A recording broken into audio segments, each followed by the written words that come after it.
Hi, Winnie. Hi, Antoine. Thank you very much for welcoming us here. So we are in the Karl Lagerfeld Hotel and in Mesa, which is one of the restaurants you're managing here, for the wine you're managing here.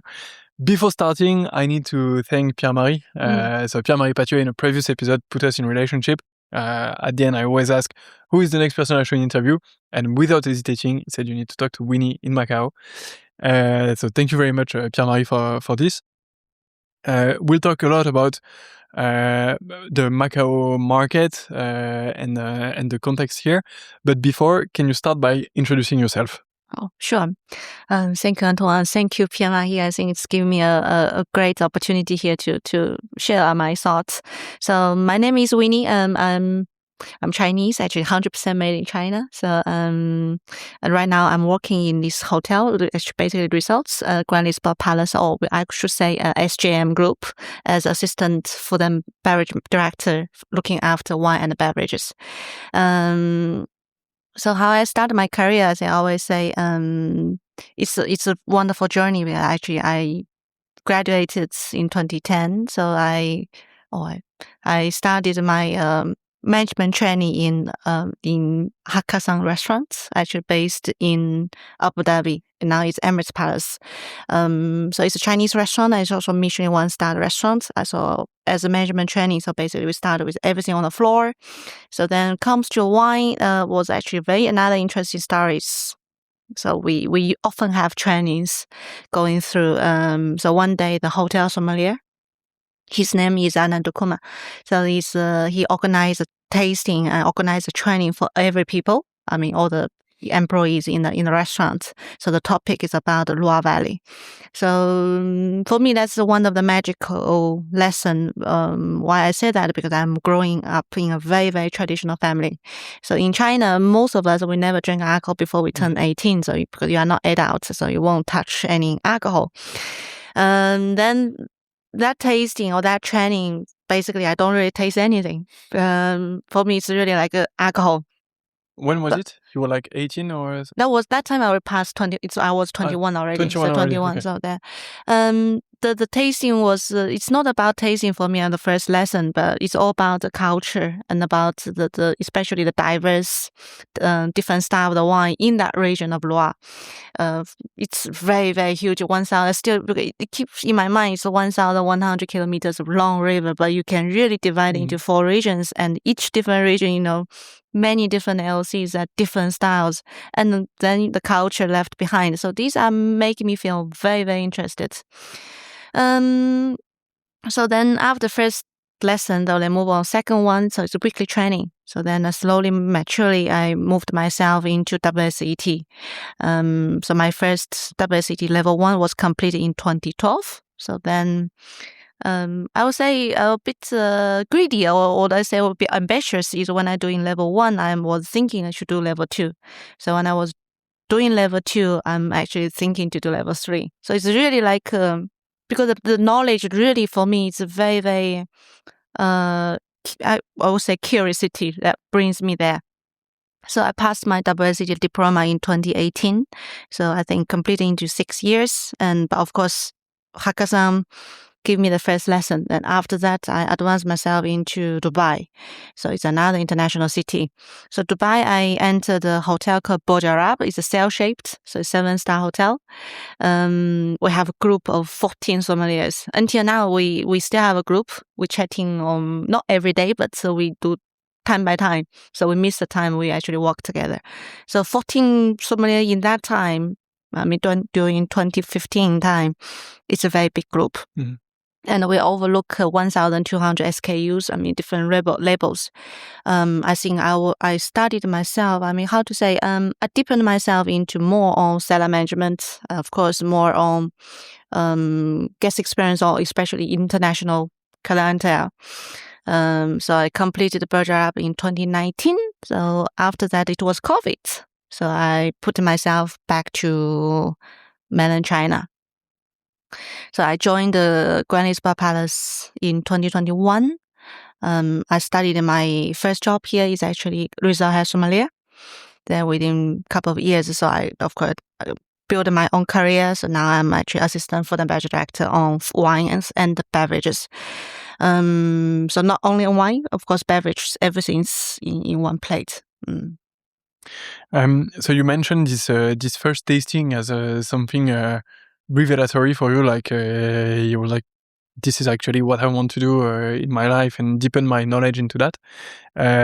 What were you studying at the time? So you were 21? You were studying what, like hospitality already? Or yeah, I was hospitality management, yes. Okay. And when you told your family, actually I want to work in the wine industry, how did they react? My mom says no. Until now, she still sometimes she doesn't accept myself. I mean, as a girl, then she says I'm into myself, into this career.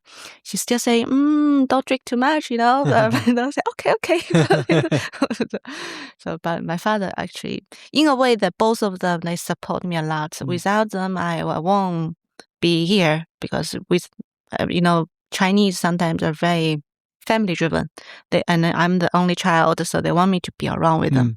But until now, they give me a lot of support that let me be free and study and of course working.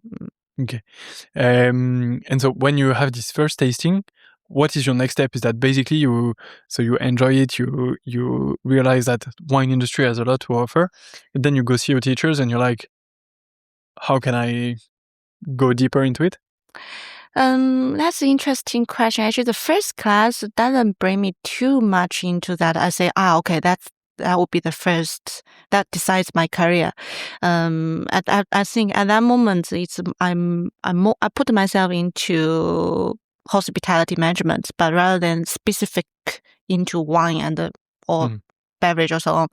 So that time, I think when you were young, I think you probably have a better memory. So then after first lesson, of course, the teacher going to give you a lot of study material, so you need to go to home and study.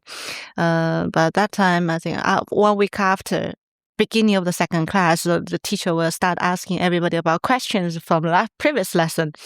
So that time, I think the memory was very good. So they were asking questions, so I could answer them. Even that time, I would say I have so much understanding about it, because for me that's really completely a new era, new world. So, but the head sommelier of the hotel, he encouraged me very much, a lot, even from WCT 1 until WC level 4. So he constantly encouraged me that you can do it. I think without his encouragement, I won't do that much faster from 1 to 4. If you want to tell, I think I start get the tasting skills more or less when I finished the level 2 of WCT, that you have really understanding about the wine tasting profile. So that takes me a little bit long time. I always look back. I would say I drink very much late, but I get that kind of. I miss the time, I would say. No, WST is a great school of learning how to technically taste wine, because you have this very systematic, systematic way of tasting the different parts. For me, it was very interesting as well, because I taste wine, I'm interested in it, but I didn't have this systematic approach and this vocabulary associated, like what is a low, medium, high acidity, like it's basic stuff, but just the fact of putting a clear grid on what is it, it's great. It has some flaws because sometimes it's a bit too, standard, but actually it helps a bit. Definitely, it's definitely one of the foundation. Then if it builds the foundation of tasting. So after the diploma, actually, I think I put myself into more professional fields.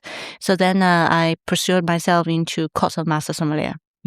So then I think when I do certified, then completed advanced. So then I think it's different tasting methods. Of course, it's same thing. You are looking at acidity, alcohol, or tannin level, or fruit profile or anything. But the way of detecting the grape variety is something really, how to say, more professional word, I would say, more technical in CMS field. I think if WSET in a way nowadays I could understand WSET is more to help people understand the wine, especially the quality size.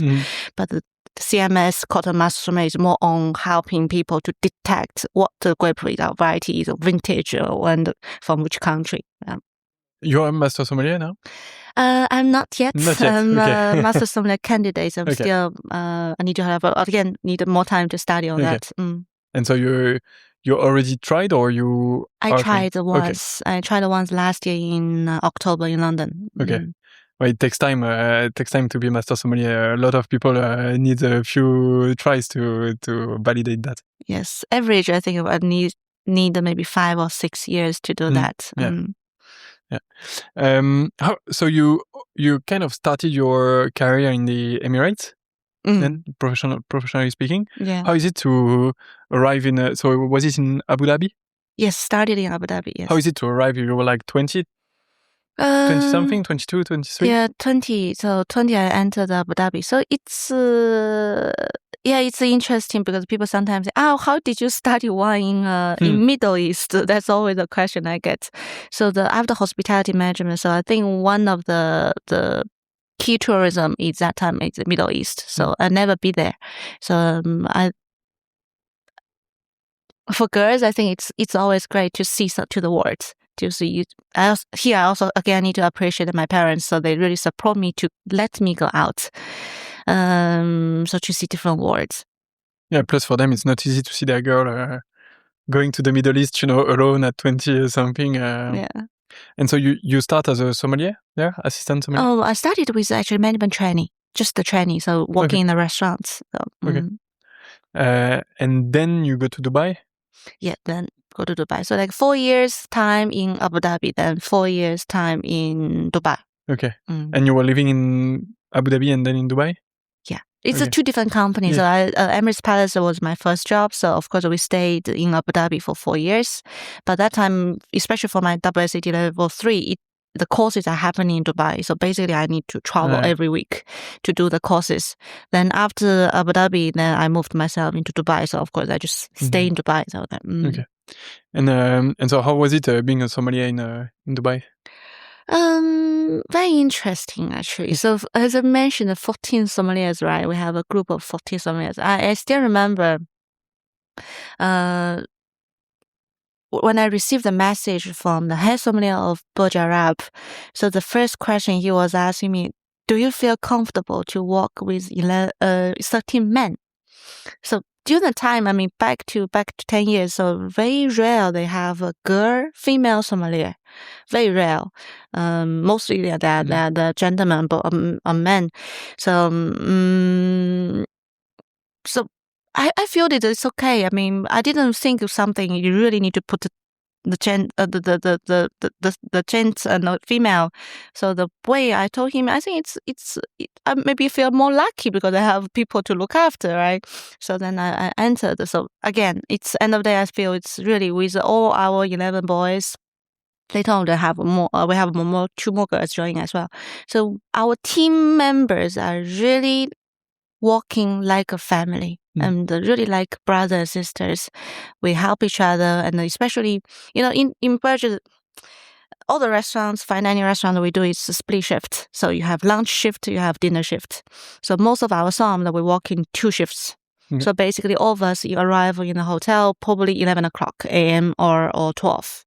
So then, of course, you do your mise en place, then you start your operation at 12. Of course, you have briefing and so on. So when the lunch operation finish around 3 or 3:30, so between 3:30, for example, until your 5:30 or 6 o'clock, your dinner operation, so the 2.5 hour gap there.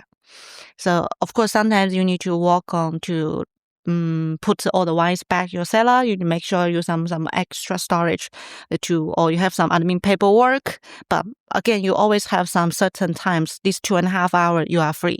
So what we do is we have a lot of private rooms of restaurants. So we grab our book study materials. So then we go to that private dining room, we study together. Of course, we organize a lot of tastings in Burj. So every day, 1 week or maybe 2 weeks time, you always can get winemakers or the sales director or any ambassador. They come to Dubai, so they organize a masterclass for all the somms. So I mean the work life and the study life is basically combined. So great. I miss the time over there actually, really a lot. Yeah, it looks like a time when you had the opportunity to kind of mix things, learn a lot. It's great that you have this in between your service because a lot of people actually complain that between the services there is nothing to do, and then you just waste like 3 hours, can't go home, can't just do something, because if you're in Dubai, there is like the time you take the car, get to a place and then come back, then it's been 3 hours. Burj Al Arab is one of the most iconic and luxurious hotel in the world. So like you said, it's a 7 stars. Well, looks like they've decided themselves to award 7 stars. So like, I'm not sure there is a proper ranking for the number of stars, but anyway, it's like one of the probably the most luxurious hotel. True. Have you seen like does it change that much working for such a high level hotel than working here? For example, here it's like 5 stars palace as well. You are absolutely right. There's no proper ranking for Burj Al Arab as a 7 star. So it's actually the Burj Al Arab, if you go to the entrance, it's still written 5-star hotel. Why it comes to 7? Because one of the English journalists, they came to Burj, they stayed with us.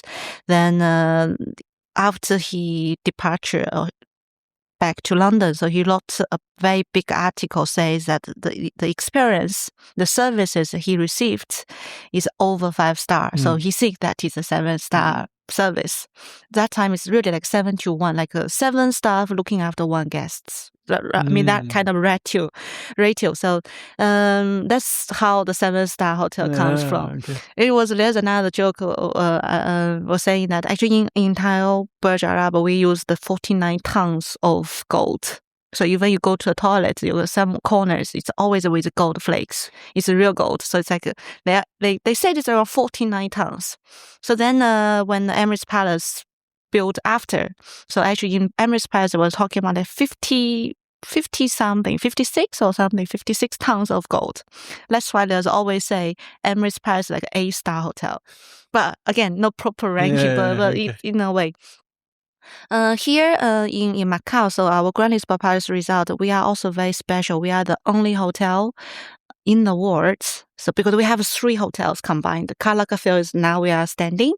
We have Plaza Versace Macau, so it's next door. And of course, we have the main building is the Grand Lisboa Palace. So all 3 hotels has received 5-star Forbes. I think it's really one of the only one I should say in the world. And also all the hotels, we have 2 Michelin key.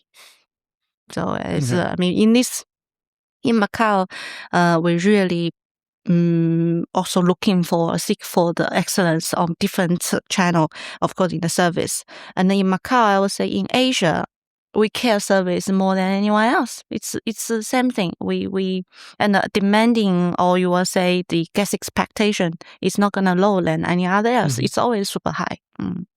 Yeah, and Chinese hospitality in general is known to be amazing. When you go to hotels in China, it's amazing. So right now you are managing the wine and beverage selection for all the restaurants of these 3 hotels. Yes, we are actually SJM Group. So we have Grand Lisboa Palace Resort that combines 3 hotels we just mentioned. We also have Grand Lisboa, which is in the Macau side. Okay. And we also have another hotel called the Lac, we just purchased recently. So all those are under SJM Group. Okay. So we are kind of corporate, looking after all the wines and beverages. And so how many restaurants? In this building, in Grand Lisboa Palace Resort, we have around 33 outlets. And of course, plus Grand Lisboa, we have additional like 10, and the Lag maybe around 5. So everything add together, it's around 70. Okay. And so it must be a lot of different staff to train, a lot of different SKUs. Also, I guess does the wine selection changes depending on where you are in the group? Yes. We are holding the largest wine selection in the Asia. So we have around 17,000 SKUs. Oh, wow. Not talking about bottle labels. 17,000, yes. Okay. So then, of course, different restaurants will be slightly different with the Wine by the Glass program. For example, now we are in Mesa. Mesa is more on Portuguese. So we actually created another 100% Portuguese wine list only for this restaurant. And of course, we have more Versace. So it's Italian cuisine, Italian style. So we're more on Italian wines. And then we have Palace Garden. So more on the Chinese, Cantonese. So we can more focus a bit on French. How do you manage 17,000 SKUs? It's not only one person. We definitely need a lot of teamwork. So we have a different team. For example, Grand Lisboa, we have Grand Lisboa team. We used to have we have 3 fine dining restaurants over there. Here we have 4 fine dining restaurants over here. So team add up together, it's around 14 people again. Okay. 14. And do you still serve clients, or are you more focused on like managing the team, managing the SKUs, training the team to sell the wine? I would say do both, but now I spend a slightly less time on the floor. That's yes, but I really miss a lot. Admin work will be a bit more overloaded. So of course, we still have 2 projects on the pipeline, so working on that too. But we have a lot of wine dinners happening. For example, the year of 2026, we have organized around 12 to 14 wine dinners in the entire year of 2026. So like average 1 month, we have 1 dinner. So that needs a lot of coordination too. And then all those wine dinners or VIP guest events I always be with them until the last moment. Yeah. Okay. And so considering that you have 70 restaurants working like together, do you still manage to buy some low volumes here and there, or when you buy a wine it must be like gigantic orders for people? So do you still manage to work like with small estates and to try to identify really niche things, or do you try to just bulk buy? We prefer niche. Yeah. Okay. I would say that because we have 17,000 labels, so we have a lot of focus on the big brands, of course, the more popular. But now, the market is changing a bit. Of course, demanding on the niche and boutique wineries are even higher and higher. So we do focus on those as well, especially in the Grand Lisboa Palace resorts. Here, we more focus on, for example, even the grower champagne. For sure, we have a lot of smaller grower champagne, and they are more like on location style. And of course, big brand we also do, but won't be very like a booker in a large volume purchase. So it's more on we observe the market and see how well the demand is. And so you are responsible for this as well? Yeah, but of course together with the team. So because who understand the guest most is actually the person who walking on the floor every day. So I always listen to the advice or suggestion from all the team members. What's the type of people who come here? Type of people, how to say that? Macau is gaming hospitality driven. So because we are all follow the government and also ourselves as well. So we're trying to promote as much as we can with the non-gaming elements, for example, food and beverage. Especially, in Grand Lisboa Palace, we focus more on food and beverage. So to provide the service, provide the best wine, our guest clientele is more on foodies and who really loving the wine. And one thing to mention is in SJM, so we are trying to have a very reasonable selling price in our wine list. So if you check out our wine list, you will see most of the wine that you may find it is quite Oh, close to retail price, or wow. quite close. I wouldn't say the same as wine searcher, but definitely reasonable. As we always follow Dr. Stanley Ho say that he wants every single guest come to Grand Lisboa Palace, comes to SJM, so they can enjoy wine and food like you are actually doing at home. So it's like a more homey style. Okay, and yeah, and so you said that you're trying to promote more food and wine than gaming. It's definitely it's one of the key elements we want to promote for sure. But gaming is always this is hospitality, right? And do you have a lot of winemakers coming here to present the wine and to show you things? We do, especially and also we are very close to Hong Kong. So then this year, actually 2026 May, we have Vin Expo. Yeah. So by the time we should have a lot of winemakers who would like to come to Macau to tell us a story about, of course, the winery. We'll definitely be around for Vin Expo. I think it's going to be an amazing moment for the wine industry. And especially we have around 14 wine dinners on the way. So every wine dinner would definitely have winery representative, winemakers or owners are here as well to share more stories about our guests here, of course, in the gaming as well, wine lovers around the town. What differences do you see between Dubai and Macau? Number one, I would say the customer profile, because there is more international. So you will see a lot of European in Dubai. In Dubai, and see after COVID, they have even more of Russians, I think, and more European people over there.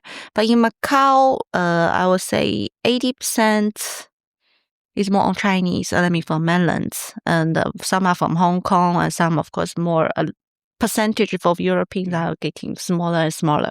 Of course, we have more Asia, like Japan, Korea, Thai, Southeast Asia. Okay, I see around the table that you have a lot of awards. I can see like top 100 tables, Tatler 2025. Is it something that is important to you? Like, do you contribute to this, or it's definitely restaurant's effort. So it's a team's effort. So that's also one of the key proof for us. We really we do things seriously on our food and beverage. So this is the food. So of course linked to the restaurant of the chef. So chef is trying to contribute a lot from their side. So they will get 100 table, top Tatler events, awards, and also of course the sea trip.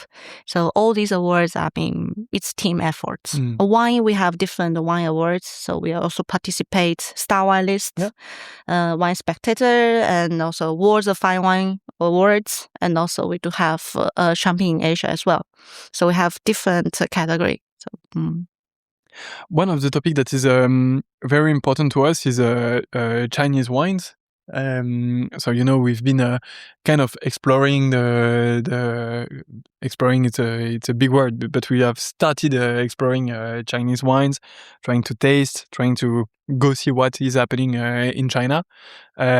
Is it something that you also push here, having more Chinese wines? Maybe if you have Chinese restaurants, having a bit more of wines from China, or is it, or like, do you keep mainly international? Like, what's your vision on Chinese wines? In our result, the ratio between Chinese and non-Chinese, I would say, a bit more smaller. Definitely, if you were compared to other results, the reason why is actually we have a very, very large wine selection. So 70,000. Yeah. So if you're talking about like 20 or 30 Chinese, that's the ratio is really too small.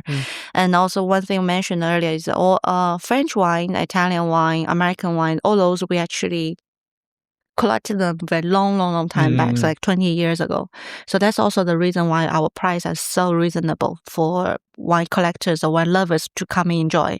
So if in front of you that these wines are already high volume, that or too rare to try, so I think that they will always make a choice of non-Chinese. But But I would definitely say Chinese wine, as I'm also Chinese. So our Chinese wine, I've tasted last 5 to 10 years, all the different years of production. So the winemaking skills is much more higher than before. And also all the wineries, they have identical on the style, because in the past, if you also taste some Chinese wine, so like 10 years ago, you may taste all the wine that taste quite similar. So they are very a bit copy and paste. I would say not copy and paste. It's more like the style. They are more close to Bordeaux. Some are close to Burgundy. But nowadays, you can taste some of wines that they're really, really interesting, linked to a terroir, linked to that piece of land. I think that's very, very important. So I would say this is really called Chinese wine. So that from that land, we find the best grape suitable for that piece of land that make a wine. So I think this is I definitely say Chinese wine will be one of the fascinating things coming. Yeah, 100%. Amazing things are happening in Chinese wines. If I am, this podcast is listened by amateurs, like wine amateurs, people who really enjoy it. But it's also listened by professionals in the wine industry, especially some students as a sommelier, and also some producers. So the two questions I have for you is, if I am a young sommelier, like studying student sommelier, what would you say to them to what would be advice for starting a good advice for starting a career in the industry? For the younger sommeliers, I would say be patient, because sommelier career is not easy to make you get quick money, because money is one thing for a lot of people. They're looking for a job, right? So maybe for a first couple of years, you may look at your salary, it won't be that much high. You need to really put yourself down to study. You need to understand the wine, understand the tasting, understand the service. When you reach a certain point, I think that we start to build your career path. Then maybe you're gonna have that. It's a job, I would say, need a lot of passions, need a lot of discipline, need a lot of time to settle ourselves down. So, because some people, they say the first couple of years you always study. If you don't study, sometimes you feel boring. Sometimes then you have a lot of volume, especially in front of you, have a lot of tastings of regions, laws, or grape varieties. You need to have, when you see massive information in front of you, you need to study. Some people, they get scared. Sometimes you feel overwhelmed. Sometimes you feel afraid. So it's normal, but I see a lot of younger sommeliers, they start quitting. They said, this is not really food for me. So maybe I can move myself into insurance. I see some people are moving into manager role. That would be great if they leave the hospitality. A lot of people doing this way. Of course, it's end of the day, it's everybody's choice. But if you're one person, when you settle yourself with a goal to be sommelier and to be in the hospitality industry, you need to start accepting first that this is a different role. This role will be full of difficulties, or that you need to face and to solve the problem. But please believe, end of the day, for sure, you will see a bright yourself and bright future too. And same question, but more for wine producers. So if I am a wine producer in Europe, for example, in France or in Italy or something, turns out I'm doing kind of good wines, but I want you to discover them and to bring them on the list here. What should I do? We're happy to do a tasting together, and we of course we're together with the sommelier team, so we can taste together and see how the wine that goes to particular restaurants, because at the end of the day, it's food and wine pairing together, right? So it's always need to have a match. So then let's see if these winemakers, does he has already the collaborative vendor or distributor in Hong Kong and Macau? If yes, it will be much easier. If not, we can start helping them to find a distributor responsible for them. So then there should the procurement process is following. Okay. Okay. So you would say the first step is actually come here and just reach out to you, to the hotel, to like whatever, and try to meet you and bring a bit of bottles to tell the story and maybe the philosophy that you really carry on. And then of course, at the end of the day, it's the glass matters. Yeah. Makes sense. I think we've covered a lot into what you're doing. Is there things we didn't mention? I think we covered everything. Yeah. For the I have a question about the Karl Lagerfeld Hotel. How did it, like, it's the first time I hear about the Karl Lagerfeld Hotel. How did it happen? This hotel is designed by Karl Lagerfeld. It has been designed by him? Yes. So if you pass by ground floor, you will see the book lounge. So that's because he loved books. Yeah. And whenever you go, all the different, it's actually the color tone here is more on the black, gold, and red. This is the color he likes. And actually everything is designed by him. But unfortunately, he designed everything, but he couldn't see it as well. So as you may know, he passed away in 2019. He passed away before the opening of the hotel? We opened this hotel during COVID time, 2021 July. So 2 years before he passed away. Yeah. Oh wow! Okay. But every single corner, it's actually designed by him. Oh wow! So that's we are one and only. Yeah, actually, when I've seen that, I was like, I don't know Karl Lagerfeld made an hotel. What is it? And I thought it would be like, he licensed his name and that's it. I actually didn't know he would design everything around here. Well, we'll have a tour of the ground floor because we went through some elevators stuff to arrive here, but we'll go to the ground floor to see the bookshelves. Great. How is it to study for a Master Sommelier? Don't want to put some pressure, but when I hear this is already with the pressure actually. I'm trying to level up. So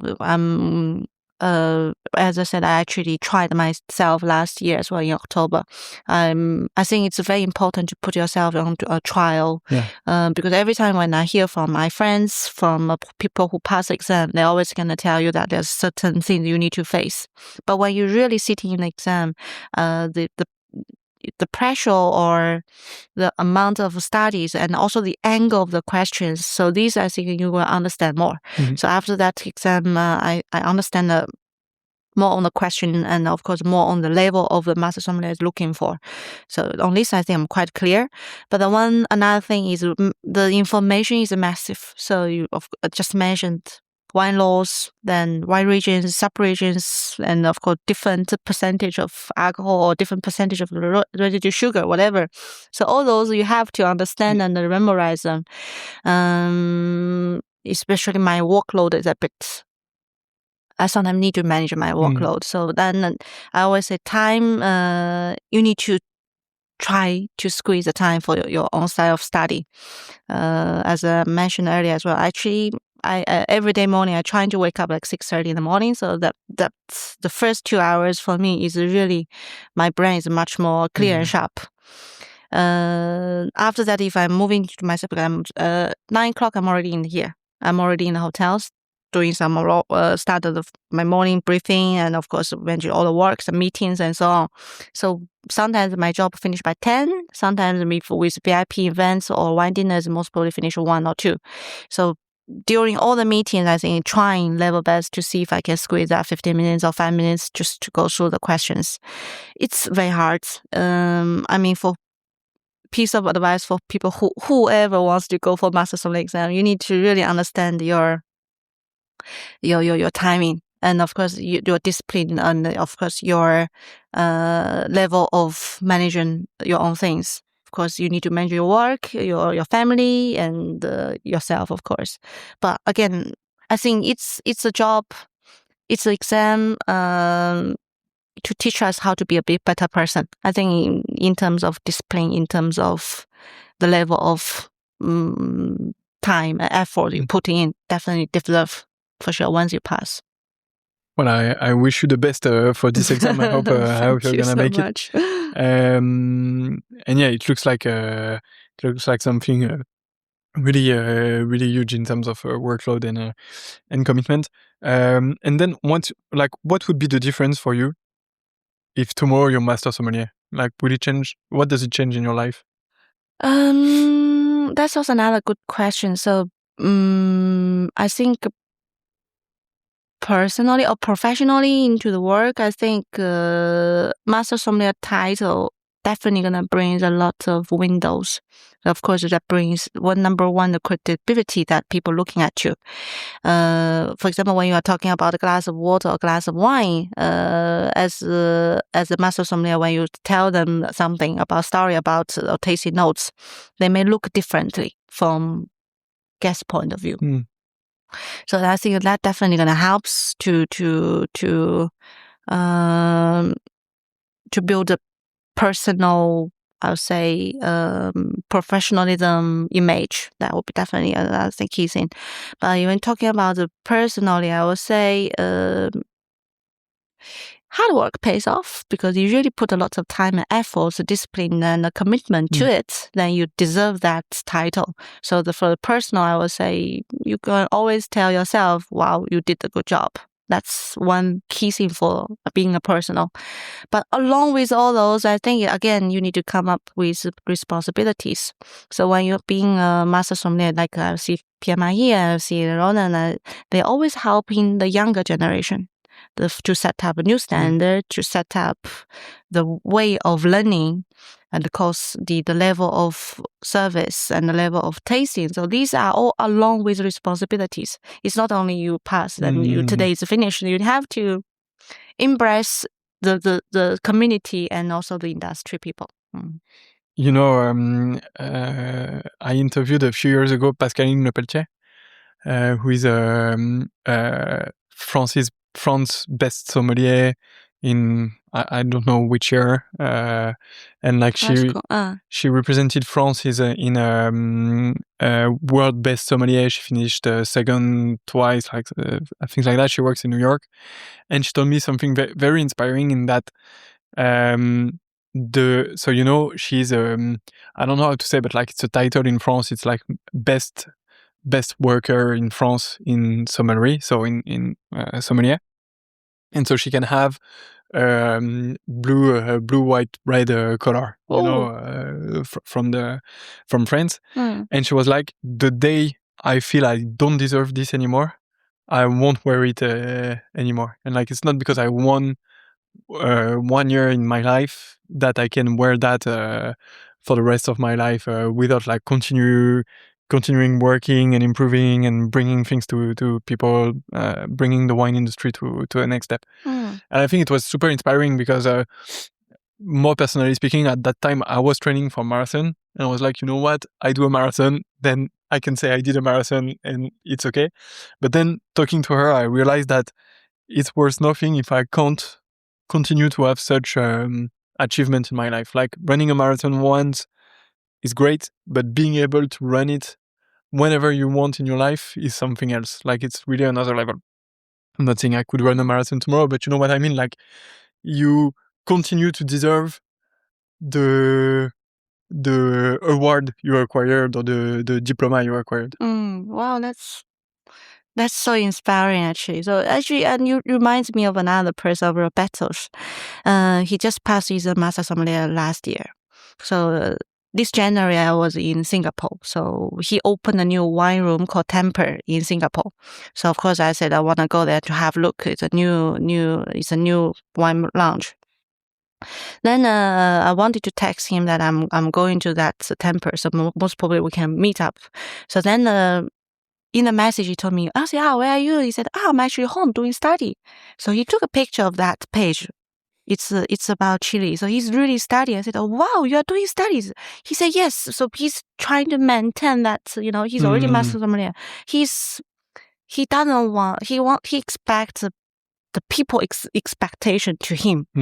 That makes me feel like it was super inspiring that when the people reach the title, but he still continue study. That's something I really admire. Yeah, that's impressive.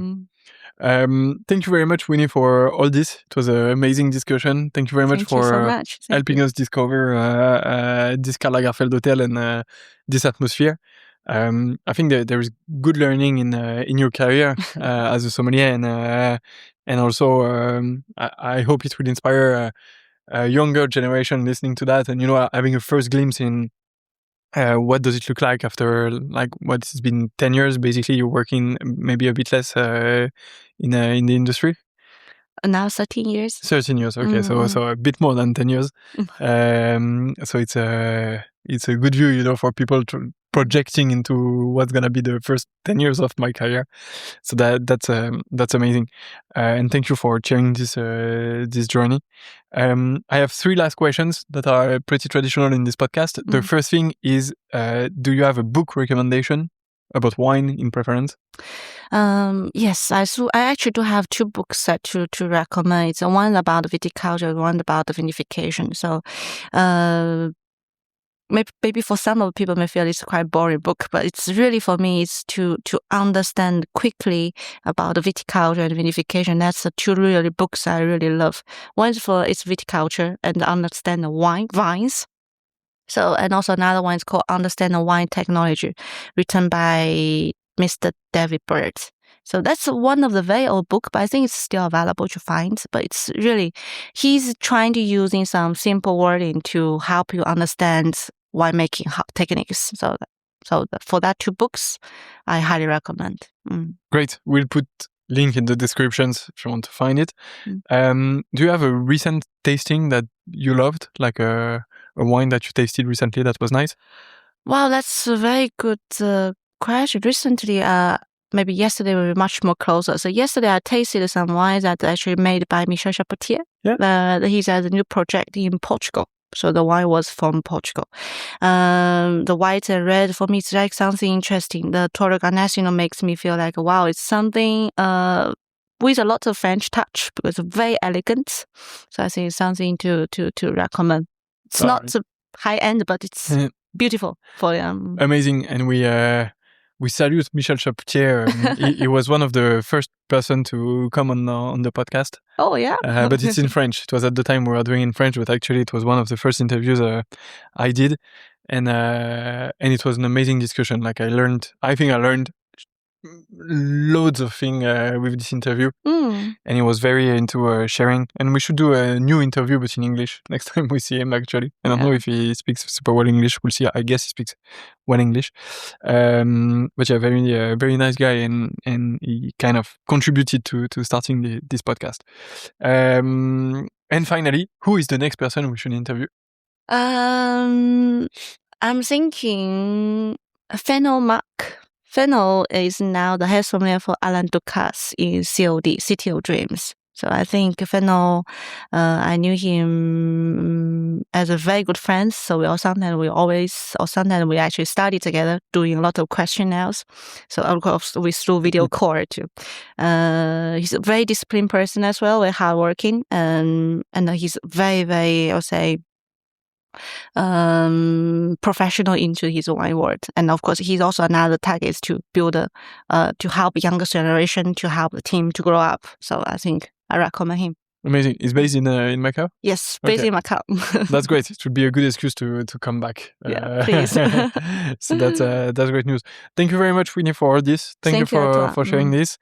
If you like this episode, if you're still here, it means that you like this episode actually. So don't forget to share it to at least 2 people, maybe 2 people wanting to join the wine world as a sommelier, or studying to become sommelier or master sommelier. Don't forget to subscribe, share, like everything. Check the description for the elements Winnie showed to us.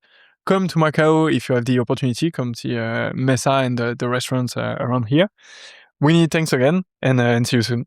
Thank you, Noah. See you soon. Fine. Thank you. Great interview. Thanks a lot.